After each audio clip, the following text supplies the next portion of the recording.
La famille, c'est Glisio. J'ai dit que nous allons comprendre qui emmène le désordre dans la politique ivoirienne. Je dis que j'ai préparé 2 vidéos pour vous. On écoute la première. Qui était en prison avec moi, il est rentré maintenant, il ne savait pas ce qu'il faisait là-bas, mais il vient de rentrer. Bon, c'est une très bonne chose. Au moment où je parle, en ce moment, il devrait être à Diderot, c'est lui là-bas. C'est une bonne chose. Et ça, c'est un chapitre qui est clos. Maintenant, il reste Soro Guillaume. Lui, il fait quoi là-bas? Pourquoi lui, on le mettait en exil? Il faut lui dire de rentrer. Je demande que Soro Guillaume rentre dans son pays. Parce que on dit souvent, oui, il y a un enfant qui est impoli, il prépare tel coup, il prépare tel coup. Moi, là, il ne prépare pas un coup, il a fait un coup contre moi. Moi, il ne prépare pas un coup, il a fait un coup. Il a fait une guerre civile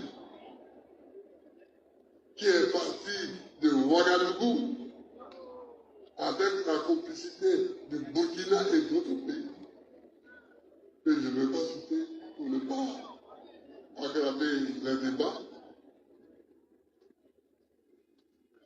Et quand je l'ai rencontré, j'ai rappelé, j'ai dit bien, on va parler. On a discuté.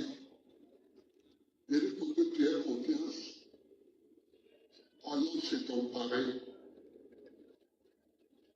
le président du Faso. Et là-bas, on a signé l'accord politique de Ouagadougou. J'ai dit, tu as confiance, non?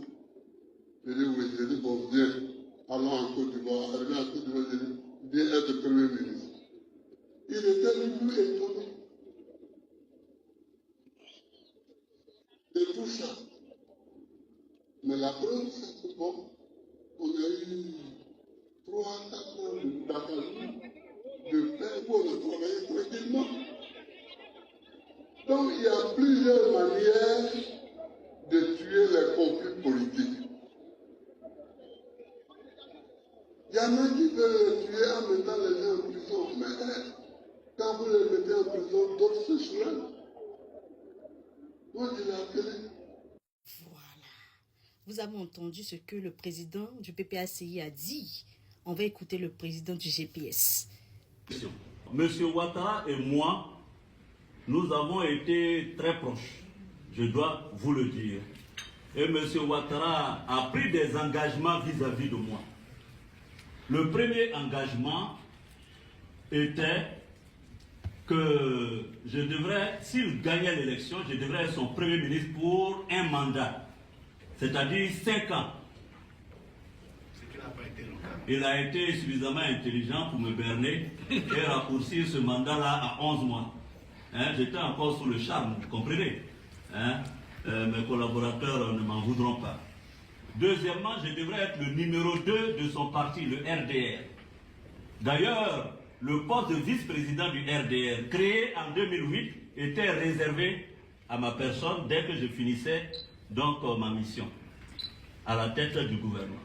Troisièmement, il devrait faire 2 mandats et je devrais, n'est-ce pas, lui succéder comme ça a été fait au Mali entre Alpha Oumar Konaré et Amadou Toumani Touré. Sur les 3 engagements pris, le premier n'a pas été respecté, le second et visiblement le troisième ne le sera pas non plus. C'est pourquoi, il y a quelques jours, j'ai dit que j'avais un sentiment de trahison. Vous voyez ce que je veux dire?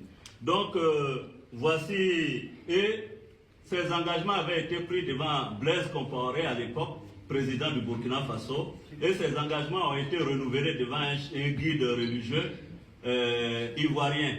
Monsieur Ouattara a signé des deals politiques aussi bien, non pas seulement avec moi. À l'époque, il a signé un deal politique avec Laurent Gbagbo lui-même. Il a signé un deal politique avec Bédié. On est d'accord. Bédié aussi s'est laissé flouer, non? Alors, donc, si vous me reprochez à moi d'avoir été berné, bon, je ne suis pas le seul. Il en a berné bien plus intelligent et bien plus avisé que moi. Expérimenté, Bédié a quand même été président de la République. Et Bédié se plaint d'avoir été abusé et floué. Donc, je dis bien en 2006, c'est pas en 2010, M. Ouattara, donc, a fait ce deal avec moi. M. Compaoré est vivant, vous pourrez lui poser la question si c'est vrai ou si c'est faux.